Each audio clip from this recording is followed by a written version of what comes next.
ስላሬ አካባቢና ጎንደር ዙሪያ ማክሰኝት አካባቢ በሰዓት ውጊያዎች የተደረጉ መሆናቸውን የሚያሳዩ መረጃዎች አሉ። ከአምባ ጊዮርጊስ ገደብዬ ከገደብዬ ስላሬ የትራንስፖርት እንቅስቃሴ ማለዳ የለም ተብሏል። ዳባትና አካባቢ ያለውን መረጃ ጨምሮ በተለያዩ አካባቢዎች ያሉትን አሁናዊ መረጃዎች በዝርዝር የማደርሳችሁ ይሆናል። በትግራይ አዲስ ታጣቂ ኃይል ወደ ጫካ እየገባ ነው ተብሏል። ከዚህ ጋር በተያያዘም እንደዚሁ ዝርዝር መረጃ ይዣለው የማደርሳችሁ ይሆናል። በዚሁ እንደዚሁ የትጥቅ ትግል እያደረገ የሚገኘው ኦነግ እንደዚሁ ለቀረበለት የትብብር ጥያቄ በመግለጫ ምላሽ ሰጥቷል። ይህንን በተመለከተና በርካታ ዝርዝር መረጃዎችን ወደ እናንተ የማደርስ ይሆናል። በትላንትናው ዕለት እንደዚሁ አሰቃቂ ጭፍጨፋ መፈጸሙን የሚገልጹ መረጃዎች አሉ። በመከላከያና በአድማ ብተና አባላት መካከል በተደረገ የእርስ በርስ ተኩስ 3 የመከላከያ ከፍተኛ መስመራዊ መኮንኖች ስለመሞታቸው የሚገልጹ መረጃዎችን ጨምሮ በተለያዩ አካባቢ ያሉ አሁናዊ ሁኔታዎችን በዝርዝር የማደርሳችሁ ይሆናል። ከዛ በፊት እንግዲህ ካደረሳችሁ ጥቆማዎች መካከል በጣም መሰረታዊ የሆኑትና ለአድማጭ ተመልካቾቻችን ምልከታው እንዲሁም ደግሞ ተጨማሪ መረጃዎችን የሚያካፍሉትን ወደ እናንተ ላድረስ። በአማራ ክልል አሁን የፖሊስ ኮሚሽነር ሆኖ የተሾመው አዲሱ ተሿሚ ኮሚሽነር ዘላለም መንግስቴን በተመለከተ ከህወሓት እስከ ኦህዴድ ብልጽግና የአድርባይነት ተላላኪነት ደግሞ ዓለም አቀፍ የህገወጥ እጽና የሰዎች ዝውውር ከናይጄሪያ እስከ ደቡብ አፍሪካ፣ ከደቡብ አፍሪካ ዱባይ፣ ከዱባይ አዲስ አበባ፣ ጅጅጋና በአፍሪካ ቀንድ ያለውን በተመለከተ እንደዚሁ ያደረሳችሁ መረጃ አለ። ወደፊት ተጨማሪና ማጣራት የሚያስፈልጋቸው መረጃዎች ጨምሬ ወደፊት በዝርዝር የመጣባቸው ይሆናል። እኔም እንዳልኳችሁ ሰውየውን በግል አውቀዋለሁ። አዲስ አበባ 3ኛ ፖሊስ ጣቢያ በነበርንበት ጊዜ የአዲስ አበባ ፖሊስ ምክትል ኃላፊ ነበረ። ለጥያቄዎች ምላሽ አይሰጥም። አለቆቹን ብቻ እየተከተለ ጥቅሙን የሚያስከብር ሰው ነው። ከዚህ ጋር በተያያዘ ወደፊት እንግዲህ መረጃዎች ካሉም ተጨማሪ መጣበት ይሆናል። አመሰግናለሁ።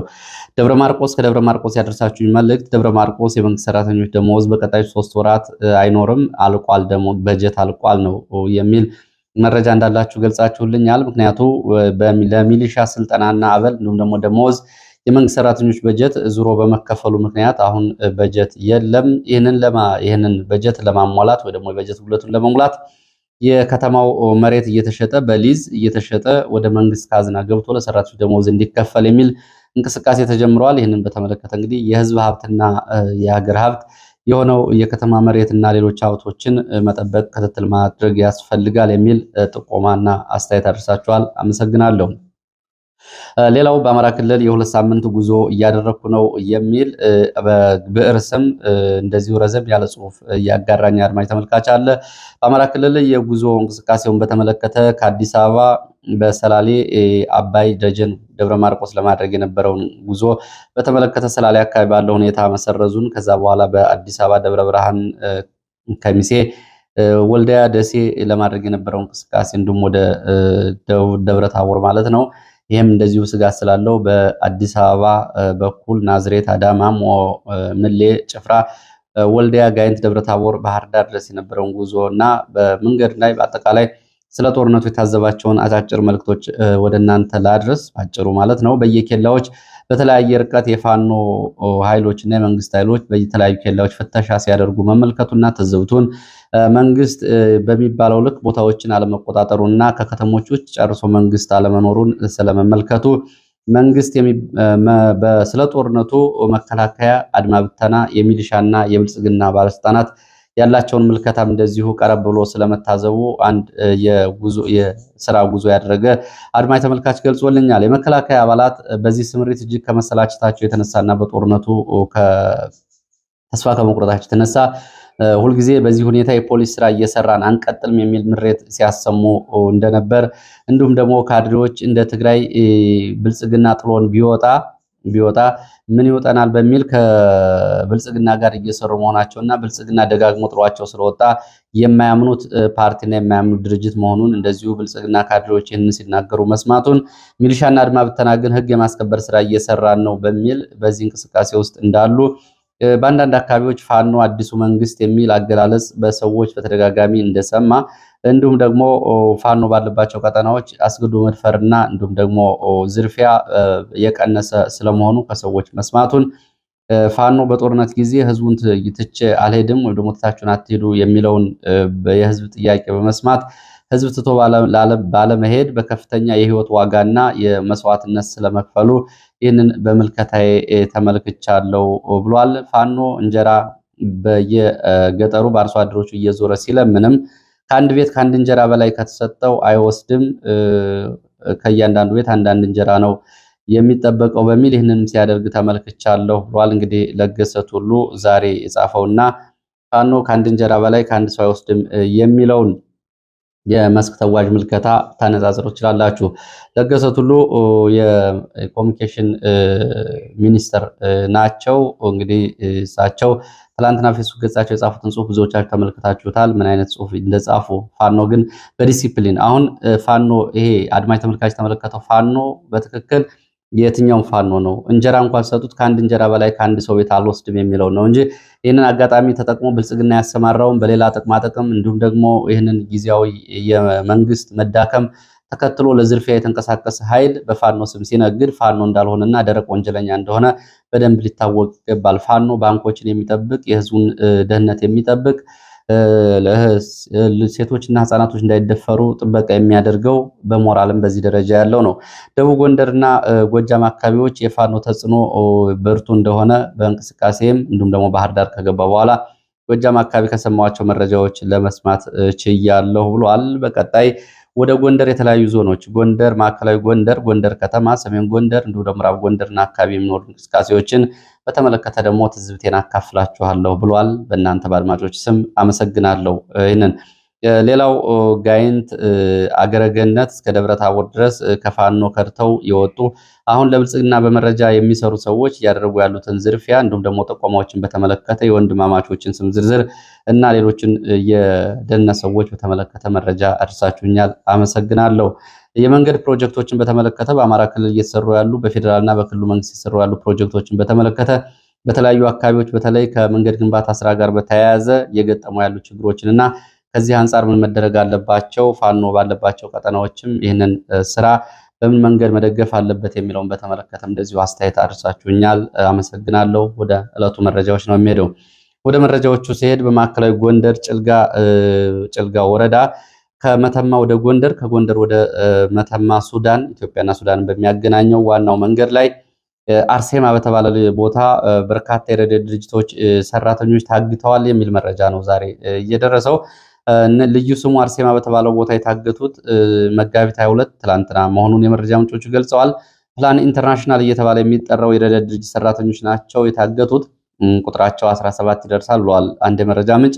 ሌላው ቁጥራቸው 15 ይደርሳል ያሉም የመረጃ ምንጭ አሉ። ለማንኛውም ቁጥራቸው 17 የሚደርሱ የረድኤት ድርጅት ሰራተኞች እዚህ ቦታ ታግተዋል። እንግዲህ ቦታ በተለይ አርሴማ ተብሎ የሚጠራው ቦታ በተደጋጋሚ ከአሁን በፊት የቅማንት ታጣቂዎች እገታ የሚፈጽሙባቸው ከልዩ ኃይልና ከአድማ ብተና ጋር ውጊያ የሚያደርጉበት ቦታ እንደሆነ የመረጃ ምንጮቹ ገልጸዋል። በመተማ ቀጠና ምዕራብ ጎንደር ኮማንድ ፖስት መሪዎች ከአሁን በፊት እንግዲህ ከፋኖን ለሚዋጉ ሌሎች ላደራጇቸው ታጣቂዎች አንድ ከተማ ጭምር በማከራየት ቀረጥ፣ ግብር ከተሳፋሪዎች እንዲሁ ደግሞ የኬላ ገንዘብ እና እገታ እየተቀበሉ ጥቅም ላይ እንደዚሁ በጥቅም ትስስር የተሰማሩ ወታደራዊ ኮማንድ ፖስት መሪዎችና የሲቪል ባለስልጣናት መኖራቸውን ከአሁን በፊት የተሸጠች ከተማ በሚል በተዘጋጀ ፕሮግራም ሰምታችሁት ይሆናል። አሁንም የዛ ተከታይ ነው የሚሉት የመረጃ ምንጮቹ።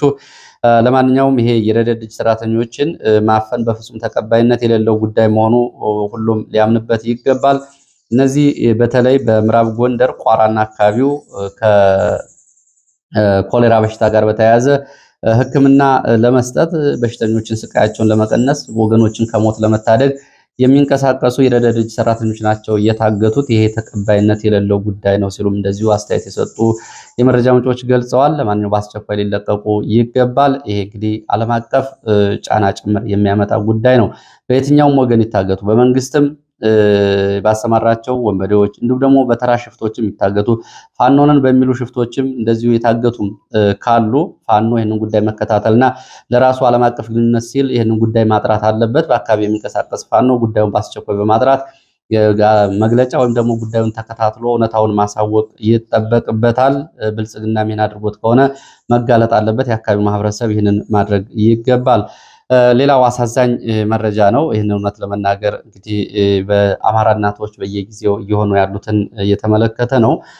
አንዲት እናት ዛሬ ራሷን በገመድ ሰቅላ አጥፍታለች የሚል መረጃ ነው ከሸዋ መራቤቴ ቀጠና ሬማ ከተማ አቅራቢያ የደረሰው መረጃ። መጋቢት 21 2017 በአካባቢው በነበረው ውጊያ ባልተቤቷና ወንድ ልጇ ከፊቷ ላይ የተረሸኑባት እናት ከሁለት ቀናት አሰቃቂ የህይወት ቆይታ በኋላ በትላንትናው ዕለት ራሷን አጥፍታለች ተብሏል። ሁኔታውን በተመለከተ የመረጃ ምንጮቹ ባሏንና ልጇን ከፊቷ ላይ ረሸኗቸው። ይህንን ስትመለከት አስከሬን ላይ ወደቀች፣ ራሷን መቆጣጠር አቅቷት። ይህንን በተመለከተ ለምን ትጮያለሽ፣ ለምን አስከሬን ላይ ወደቅሽ በሚል የመከላከያ ሰራዊት አባላት በጭካኔ ጥርሷን በሰደፍ አረገፉት። ለሁለት ቀናት እንግዲህ ጥርሷ ሙሉ በሙሉ ረግፏል። በዚህ ስቃይ ውስጥ የቆየች ባሏንም ልጇንም እንኳን መቅበር ያልቻለች በዚህ ባገኘችው ጉልበት እንኳን የመጨረሻ ጉልበቷን የህይወት ጉልበቷን ተጠቅማ ራሷን ለማጥፋት ነው ያዋለችው። እንግዲህ በዚህ እንቅስቃሴ በእጅጉ የሚያሳዝን ነው። እንግዲህ ልዩ ቦታው ሬማ ከተማ ወጣ ብሎ አፈር ባይኔ ወይ ብላ ማርያም ተብሎ የሚጠራ ቦታ ነው ይሄ የተፈጸመው። እንግዲህ ይሄ በእናቶች በምን ያክል በዚህ ጦርነት ውስጥ የገፈት ቀማሽ እንደሆኑ የሚያሳይ ነው። የአንድ ቤተሰብ አባላት ናቸው። እንግዲህ ሁለቱ በመንግስት የጸጥታ ኃይሎች ተረሸኑ፣ አባትና ልጅ።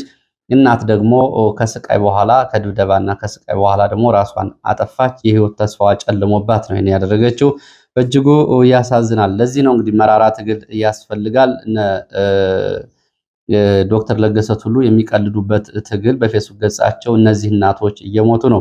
የጊዜ ጉዳይ ካልሆነ በስተቀረ እንግዲህ የጊዜ ጉዳይ ካልሆነ በስተቀረ ለዚህ የንጹሃን ሰቆቃ ከነ አብይ አህመድ እነ ተመስገን ጥሩነህ እና አረጋ ከበደ እነ ጄኔራል አበባውን ታደሰ ከላይኞቹ ጨምሮ እስከ ታችኛው ያለ የቀበሌ የብልጽግና መዋቅር በእነዚህ የእናቶች ነፍስ በእነዚህ የንጹሃን ህይወት የጊዜ ጉዳይ ነው እንጂ መጠየቃቸው የሚቀር ጉዳይ አይደለም። እንግዲህ በእጅጉ ነው የሚያሳዝነው።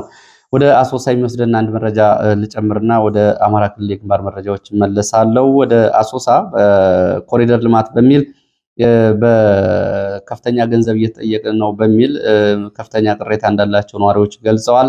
የአህያ ጋሪዎችና እንዲሁም ደግሞ በበቅሎና በፈረስ ጋሪ የሚሰሩ ሰዎች ሳይቀር እስከ ሲኖትራክ ተሽከርካሪ ባለቤቶች ከፍተኛ ገንዘብ ተጥሎባቸዋል። ይሄ እንግዲህ ኮሪደር ልማቱ ነው። ከዚህ ባሻገር ግን በከተማ ውስጥ እየተሰራ ያለውን አሻጥር በተመለከተ አሶሳ ከተማ 1971 ዓ.ም የተቆረቆረች ከተማ መሆኗን የገለጹት የመረጃ ምንጮች አሶሳ 85% ነዋሪው የአማራ ተወላጅ ነው።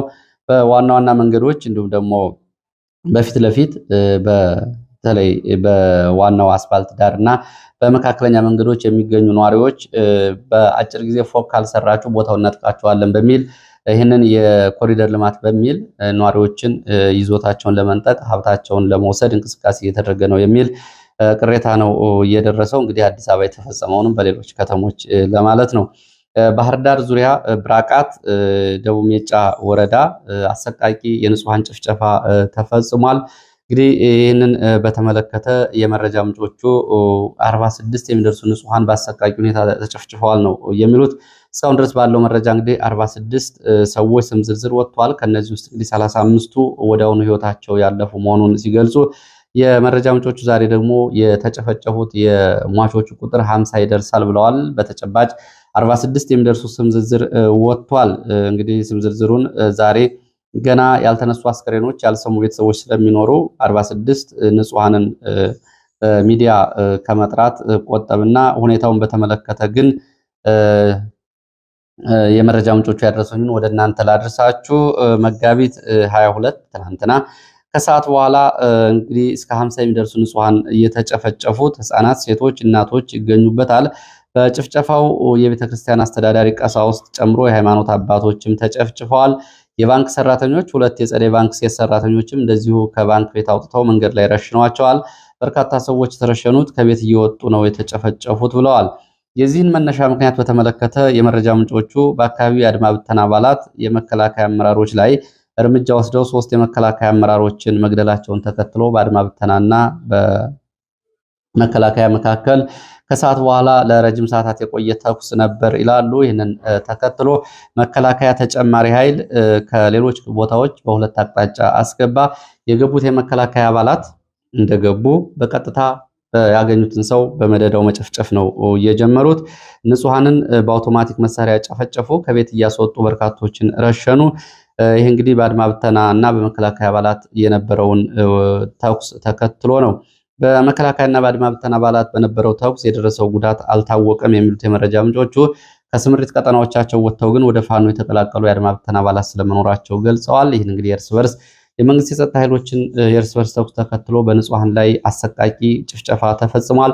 እስካሁን ድረስ ያልተነሱ አስከሬኖች አሉ። ከትላንት ጀምሮ እስከ ሰዓት ድረስ አስከሬኖች ተሰብስበው አላለቁም።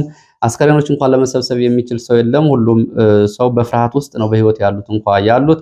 ማን ሞተ ማን ተረፈ የሚለውን እንኳን ለማወቅ አልተቻለም።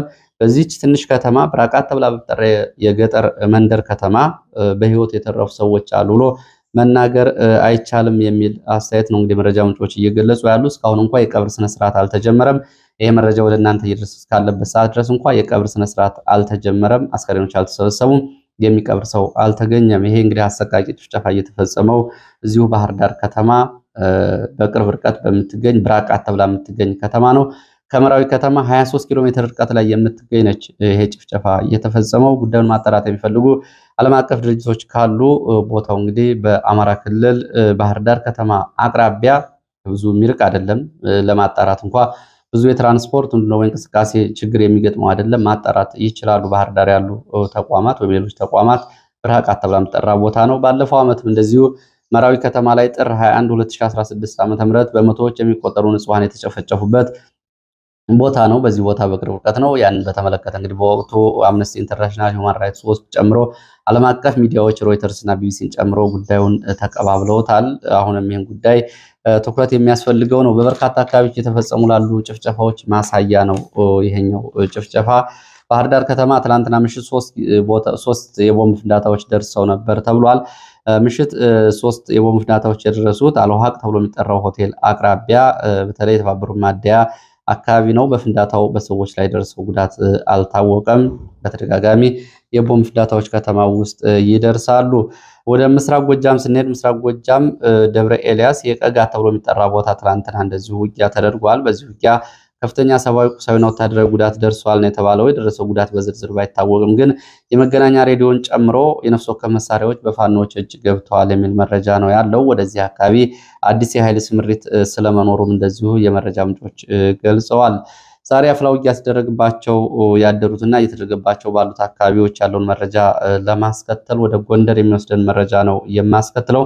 ጎንደር ዳባት ከተማ ሌሊቱን ከባድ ውጊያ ሲደረግ አድሯል ነው የተባለው። ከምሽቱ 1 ሰዓት እስከ ጠዋቱ 12 ሰዓት ድረስ ተኩስ ይሰማ ነበረ። በዚህም እንግዲህ ከ14 በላይ የመንግስት ወታደሮች እና ወታደራዊ መሪዎች ሙትና ቆስለኛ ሆነዋል ብለዋል የመረጃ ምንጮች። ቁጥራቸው ብሎ ያልታወቁትም እንደዚሁ ቆስለዋል። እነዚህ 14 የሚሆኑት የሞቱ ናቸው በውጊያ 5 የሚሆኑ አመራርን ጨምሮ የጸጥታ አባላት በፋኖ ተይዘው ተወስደዋል። ፍርድ ቤትን ጨምሮ ሌሎች ተቋማት በከተማ ውስጥ የሚገኙ እንደዚሁ ወድመዋል፣ ተቃጥለዋል ተብለዋል። የብልጽግና አመራሮች ወደ ገደብዬ ከተማ አመሻሹንም እንደዚሁ ሌሊቱን ሸሽተዋል የሚሉት የመረጃ ምንጮች፣ ሌላ አካባቢ ደግሞ ዳባት ከተማ በቅርብ ርቀት ደግሞ ደቋና ተንስዬ ተብሎ በሚጠሩ ቦታዎች በተደረጉ ውጊያዎች እንደዚሁ በፋኖ አባላት ላይም እንደዚሁ የሞት ጉዳት መድረሱን የመረጃ ምንጮቹ ገልጸዋል።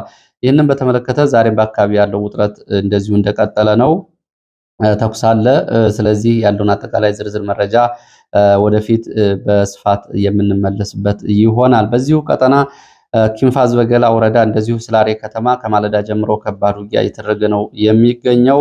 ውጊያው እንግዲህ ኪንፋዝ በገላ ስላሬ ከተማ ነው። ባለፈው እዚህ አካባቢ እንግዲህ ወደ 28 ንጹሃን የተጨፈጨፉበት 12 ደግሞ በጽኑ የቆሰሉበት ቦታ ነው። እዚህ አካባቢ ውጊያ እየተደረገ ያለው የደረሰው ጉዳት አልታወቀም። አምባ ጊዮርጊስ፣ ገደብዬ፣ ዳባት እንዲሁም ከገደብዬ ኪንፋዝ በገላ ዛሬ ረፋድ የትራንስፖርት እንቅስቃሴ ቆሟል የሚሉት የመረጃ ምንጮች፣ ዳባት ከተማ ሌሊቱን ልዩ ዘመቻ ወይ ደግሞ ኦፕሬሽን ያደረገው የፋኖ ኃይል በአማራ ፋኖ በጎንደር አንድነት የጎንደር የበጋሻው ክፍለ ጦር ናሁ ሰናይ ብርጌድ እንደሆነ የመረጃ ምንጮች ገልጸዋል። ናሁ ሰናይ እንግዲህ ብዙዎቻችሁ ታውቁታላችሁ። ልክ የዛሬ ዓመት አዲስ አበባ ውስጥ የነበረው ሁኔታ ታስታውሳላችሁ። ናሁ ሰናይ በሱ ስም የተሰየመ ብርጌድ ነው ይሄን ያደረገው። ወደ ጎንደር ከተማ አቅራቢያ ስንመጣ ጎንደር ዙሪያ ማክሰኝት ከተማ ዙሪያ እንደዚሁ ከፍተኛ ተኩስ አለ ነው የተባለው። ዙ 23 ሞርተር ድሽቃን ጨምሮ የመንግስት ኃይሎች ከባድ መሳሪያ ድብደባዎችን እያደረጉ ነው የሚገኙት። እስከዚህ ሰዓት ድረስ ግን ያጸፋ ምላሽ የለም የሚሉት የመረጃ ምንጮች የመንግስት ኃይሎች ታይተዋል ወይም ደግሞ ገብተዋል በሚል በደፈናው ነው የመንግስት ወታደሮች እየተኮሱ ያሉት። በዚህ የመኖሪያ ቤቶች ላይ ጉዳት ደርሷል። በሰዎች ላይ ደርሰው ጉዳት አልታወቀም። በዚሁ ጎንደር ዙሪያ እንደዚሁ ከጎንደር ምዕራብ አቅጣጫ በጎንደር ከተማ ምዕራብ አቅጣጫ ወደ ሱዳን መውጫ አይምባ ተብሎ የሚጠራው ቦታ ከትላንት ጀምሮ እስከዛ ድረስ ያዝ ለቀቅ እያለ የቀጠለ ውጊያ ያለ ነው የሚሉት። ሁለተኛ ቀኑን በያዘው ውጊያ የደረሰው ጉዳት አልታወቀም። አይምባ እንግዲህ ተደጋጋሚ ውጊያ ከሚደረግባቸው ቦታዎች እንደዚሁም ደግሞ ከፍተኛ ሰብአዊ፣ ቁሳዊ ጉዳትን በመንግስት ወታደሮች ላይ ያደረሱ ውጊያዎች ተደረጉበት። በንጹሃን ላይም እንደዚሁ አሰቃቂ ጭፍጨፋ ከተፈጸመባቸው ቦታዎች አንዷ ነች። አይምባ ከጎንደር ከተማ በምዕራብ አቅጣጫ በቅርብ ርቀት የምትገኝ ከተማ ነች። እንደውም የጎንደር ከተማ ነች ማለትም ይቻላል። መርሃቤቴ ዓለም ከተማ ሚሊሻና አድማ ብተና መካከል እርስ በርስ ተኩስ ነበር በትላንትናው ዕለት በተለይ አስተዳደር አካባቢ የሚሉት የመረጃ ምንጮች። በዚህ ጉዳት የደረሰባቸው የሚሊሻ አባላት በተለይ ሕክምና የሚያስፈልጋቸው ሕክምና ላይ ስለመሆናቸውና ሆስፒታል ውስጥ እየታከሙ እንደሚገኙ፣ በሚሊሻ አባላት ላይ እንደዚሁ ጥቃት አድርሰዋል የተባሉ የአድማ ብተና አባላት በመከላከያ ተረሽነዋል የሚል መረጃ እንደዚሁ ከሸዋ መርሃቤቴ ወጥቷል። በመሃል ወደ አዲስ አበባ እንሄድና እንደዚሁ ዛሬ ምክር ቤቱ የህዝብ ተወካዮች ምክር ቤት አንድ አዋጅ አጽድቋል። ይህም አዋጅ የፌዴራል መንግስቱ በክልሎች ጣልቃ የሚገባበትን ሁኔታ የሚፈቅድና የሚያመቻች አዋጅ ነው የጸደቀው። ይህ አዋጅ እንግዲህ ከአሁን በፊት 1995 ዓ.ም ወጥቶ የነበረው የፌዴራል መንግስቱ በክልሎች እንዴት ጣልቃ ይገባል የሚለው አዋጅ አሁን አዋጅ 1373 በሚል 2017 አዲስ ማሻሻያ ተደርጎበት በአብላጫ ድምፅ ጸድቋል ነው የተባለው። ይሄ የሆነው ሰሞኑን ወደ ትግራይ የፌዴራል መንግስቱ በትግራይ ያለውን የጊዜያዊ አስተዳደር ለማራዘም ያለውን ሁኔታ ለማመቻቸት የወጣ እቅድ ነው። እንግዲህ ይህን ተከትሎ በሌሎች ክልሎችም የጊዜያዊ አስተዳደር የፌዴራል መንግስት ጣልቃ ገብነትን በተመለከተ አዲስ ለፌዴራል መንግስቱ ስልጣን ተሰጥቷል። ይህን ደግሞ የፌዴሬሽን ምክር ቤት ያስፈጽማል ነው የተባለው። የፌዴሬሽን ምክር ቤት የማያስፈጽም ከሆነ ይሄ የፌዴራል መንግስቱ ጣልቃ እንዲገባ የሚለው ክልል በ4 ወራት ውስጥ ምርጫ ማድረግ ይኖርበታል ብለዋል። ከዛ ውጭ የፌዴራል መንግስቱ ያን አካባቢ ይዞ መቆየት አይችልም ነው የሚለው። ወደ እዚሁ ጋር በተያያዘ የህወሓት መረጃዎችን 2 መረጃዎችን ወደ እናንተ ላድርስ። አንደኛው በትግራይ ነዳጅና መድኃኒት ወደ ነፃ መሬት ወደሚል ህወሓት እያጓጓዘ ነው እያከማቸ ነው የሚል ነው። ወደ ነፃ መሬት እየተጓጓዘ ነው የሚሉት የመረጃ ምንጮች በተለይ በሽሬ ቀጠና ባሉ እንደ አዴት፣ ደብረ አባይ፣ ደደቢትና የመሳሰሉት አካባቢዎች ከትግራይ ከመቀሌ ከተማን ጨምሮ መድኃኒት እንዲሁም ምግብና የጦር መሳሪያዎች እየተጓጓዙ እየተከማቹ ነው ተብሏል። ህወሓት ከባለፉት 2 ሳምንታት ጀምሮ የተደበቁ የጦር መሳሪያዎችን በማውጣት እንደገና ጥገና እያደረገ ነው። የመካናይዝድና የእግረኛ የኮማንዶ ዩኒቶችንም እያደራጀና እያዋቀረ ነው የሚገኘው። ስንቅ፣ ቀለብ ከተፈናቃዮች ሳይቀር እየሰበሰበ ነው የሚገኘው ተብሏል። ባለፈው ሳምንት እንግዲህ ይህንን በተመለከተ የሌሊት የአውሮፕላን በረራዎች እንደዚሁ ከሱዳን አቅጣጫ ወደ ሽሬ ቀጠና የሌሊት የአውሮፕላን በረራዎችንም በተመለከተ እንደዚሁ ይህንን በተደጋጋሚ በረራዎችን ሰምተናል ብለዋል የመረጃ ምንጮቹ። ይህንን በተመለከተ እንግዲህ ሰማዩን እንደ ንስር በሌሊትም ቀንም እንጠብቃለን የሚለው የአየር ኃይል ጀነራል ይልማ መርዳሳ በዚህ ጉዳይ ላይ እስካሁን ያሉት ነገር የለም። ጉዳዩ ካለፈ በኋላ ምናልባት በህወሓት ጦርነት ጊዜም እንደነበረው ከግብፅም ከሱዳንም ጦር መሳሪያ ይራገፍ ነበር የሚለውን ሪፖርት እንግዲህ አብይ አህመድ በምክር ቤት ይዘውት ይመጡ ይሆናል። አሁን ግን የሌሊት የአውሮፕላን በረራዎችም ጭምር እንዳሉ ነው መረጃዎች የሚያሳዩት። ሌላው በትግራይ አዲስ የትጥቅ ትግል እየተጀመረ ነው ብለዋል የመረጃ ምንጮቹ። በትግራይ አዲስ ኃይል ወደ ጫካ እየገባ የትጥቅ ትግል ጀምሯል ነው የሚሉት። ይሄ የነ ደብረጽዮንን ቡድን በመቃወም ወደ ጫካ እየገባ ያለው ኃይል በዋናነት በቀድሞ የህወሓት ከፍተኛ አመራር በነበረው አቶ ቢተው በላይ ልጅ የሚመራው ልጁ እንግዲህ ሸዊት ይባላል። ነሸዊት የሚመሩት አዲስ እንቅስቃሴ ነው። ነሸዊት በርካታ ወጣቶችን ወደ ሐራ መሬት ወይም ደግሞ ወደ ነፃ መሬታችን ግቡ እያሉ ቅስቀሳ እያደረጉ ነው የሚገኙት። በርካታ ወጣቶችና በርካታ እንደዚሁ ታጣቂዎች ከህወሓት ጋር ቅራኔ ያላቸው ይህንን አዲሱን አዲሱን የትግራይ የትጥቅ እንቅስቃሴ ያደርጋሉ የሚለውን ቡድን እየተቀላቀሉ ነው ተብሏል። ሸዊት ቢተው በአጭር ጊዜ በርካታ ታጋዮች እየተቀላቀሉት ነው። ነፃ ሀገር ትግራይን በአስቸኳይ መመስረት አለብን የሚል ጽኑ የትግል አቋም ያለው እንደሆነ ነው ይህ ቡድን እየተጠቀሰው። እንግዲህ ባለፈው ጊዜያዊ አስተዳደሩ ከፈረሰ በኋላ በትግራይ ተቃውሞዎች ቀጥለዋል። በዚሁ እንዲሁ በራያ ቀጠናዎችም እንደዚሁ መሆኒ አካባቢም የነ ደብረ ጽዮን ታጣቂዎች የሚጓጉ የአካባቢ ሚሊሻዎች እንደዚሁ እንቅስቃሴ ያደረጉ መሆናቸውን መረጃዎች ያሳያሉ። ሌላው መረጃችን የኦነግና የኦብነግ የኦሮሞ ነጻነት ግንባርና የኦጋዴን ብሔራዊ ነጻ አውጪ ግንባር የጋራ ስምምነት እና ጥሪዎች ማድረጋቸውና ኦነግ የሰጠውን ምላሽ የተመለከተ መረጃ ነው። ለኦነግ ጥሪ ምላሽ ሰጥቷል። ኦነግ ኦሮሞ ነጻነት ግንባር ለኦጋዴን ብሔራዊ ነጻነት ግንባር እንኳን ደህና መጣህ፣ አብረን ለመታገል ዝግጁ ነን፣ በእኛ በኩል ፈቃደኛ ነን ብሏል። ይህንን አገዛዝ በኦሮሞ ህዝብ የሚነግደውን አገዛዝ ከ2019 ጀምሮ በኦሮሞ ህዝብ ላይ የከፈተው ጦርነት ይታወቃል። ይህም ጦርነት አላባራም ቀጥሏል የሚለው የኦሮሞ ነጻ አውጪ ግንባር ወይ ደግሞ የኦሮሞ ነጻነት ሰራዊት አሁን የኦጋዴን ነጻነት ብሔራዊ ግንባር ያወጣውን ጥሪ ምላሽ ሰጥቷል። አብረን እንታገላለን፣ በአንድነት እንታገላለን ይህን አገዛዝ ሲል ነው ምላሽ እየሰጠው። ሰሞኑን የኦጋዴን ብሔራዊ ነጻ ግንባር መሪ አብዱራህማን ማህዲ ለኢድ አልፈጥር ባስተላለፉት መልእክት እንግዲህ ይህንን ወደ ትግል እንቅስቃሴ የሚወስዳቸውን እቅድ አጠናቀው ትግል ለማድረግ መነሳታቸውን ተከትሎ ነው እንግዲህ ላደረጉት ጥሪ ኦነግ ምላሽ እየሰጠ የሚገኘው። እንግዲህ በተለይ የኦጋዴን ነጻ አውጪ ግንባርን በተመለከተ ከፊሎቹ ኬንያ ውስጥ ሆነው የሰላም ስምምነቱ የ2018ቱ ተጥሷል፣ ስለዚህ የትጥቅ ትግል እንጀምራለን ማለታቸው ይታወቃል። ለዚህም እንግዲህ በሞቃዲሾ ቀጠና የሚገኘው የግብፅ ኃይል ጋር ጥሩ ትስስር መፍጠራቸውንና የቀድሞ ወዳጅነታቸውን እየመለሱ ከግብፅ አጠቃላይ ወታደራዊ ሎጂስቲክ ድጋፍ ለማግኘት እንቅስቃሴ ላይ ስለመሆናቸው የሚወጡ መረጃዎች ያሳያሉ። ሌላው የኦጋዴን ብሔራዊ ነጻ አውጪ ግንባር ክፍል ደግሞ የከኛ ያመፀ የለም፣ ወደ ጫካ የምንገባበት ምክንያት የለም፣ ሁኔታዎቹ እየተመቻቹ ነው የሚል መግለጫ ከጅጅጋ መስጠቱ ይታወቃል። ስለዚህ የግንባሩ ለሁለት መሰንጠቁን በእነዚህ መግለጫዎችና የፖለቲካ ሂደቶች መረዳት ይቻላል። ሌላው የብልጽግና ፓርቲ ደሞዛቸው እንዳይቆረጥ የጠየቁ መምህራን ስለመታሰራቸው የሚገልጽ መረጃ ነው። በተለያዩ አካባቢዎች በሲዳማ በተለይ በተለያዩ አካባቢዎች ለብልጽግና ፓርቲ ህንፃ ግንባታ ገንዘብ አዋጡ በሚል መምህራን ገንዘብ አናዋጣ ማለታቸውን ተከትሎ ከስራ እየተባረሩ እየታገዱ እንዲሁም ደግሞ እየታሰሩ መሆናቸውን የመረጃ ምንጮች ገልጸዋል። ይህንን አላስፈጸሙ የተባሉ ርዕሰ መምህራንም ጭምር እንደዚሁ ከስራ ታግደዋል ነው እየተባለው። እንግዲህ ካሁን በፊት ብልጽግና ደሞዛችን አይቆርጥብንም የሚሉ የመንግስት ሰራተኞች የተለያዩ ጥቅማ ጥቅሞችን እንዳያገኙ ሰበብ እየተፈለገ ከስራ እንዲባረሩ የስራ አፈጻጸማቸው ዝቅተኛ እንዲሆን ይደረጋል የሚሉ መረጃዎች ሲወጡ ነው የቆዩት። ኢዜማም ይህንን በተመለከተ እንግዲህ ዜጎች ያለ አግባብ ይህንን ሊከፍሉ አይገባም የሚል መግለጫ ባለፈው እንደውም አዲስ አበባ አገልግሎት መስጫ ተቋማት አካባቢ ብልጽግና የመዋጮ ያስከፍላል የሚለውን በመቃወም መግለጫ ማውጣቱ ይታወቃል። የመጨረሻ የአፍሪካ ቀንድ እና የምስራቅ አፍሪካ መረጃዎች መካከል የሱዳን መረጃ ላቅርብ። የአውሮፓ ህብረት በሱዳን የሁለት ዓመታት ጦርነት ውስጥ ንጹሐንን ዓለም አቀፉ ማህበረሰብ መጠበቅ አልቻለም ብሏል። የአውሮፓ ህብረት ይህንን ዓለም አቀፉ ማህበረሰብ ንጹሐን መጠበቅ አልቻለም ባለበት መግለጫው የአውሮፓ ህብረት ሀገራት አሁን በሚኖራቸው የውጭ ጉዳይ ሚኒስትሮች ስብሰባ ላይ ይህንን ጉዳይ በውል እንዲነጋገሩበት ብራሰልስ በሚያደርጉ ስብሰባ እንደዚሁም ደግሞ ጠንካራ አቋም እንዲይዙበትና ወደ እርምጃም እንዲገቡ ነው የአውሮፓ ህብረት እየጠየቀ ያለው። ይሄ ይሆናል ተብሏል። የሱዳን እርስ በርስ ጦርነት ከተጀመረ በኋላ በተጀመረበት ጊዜ ጀምሮ ባለፉት 2 ዓመታት ከ130 ሺህ በላይ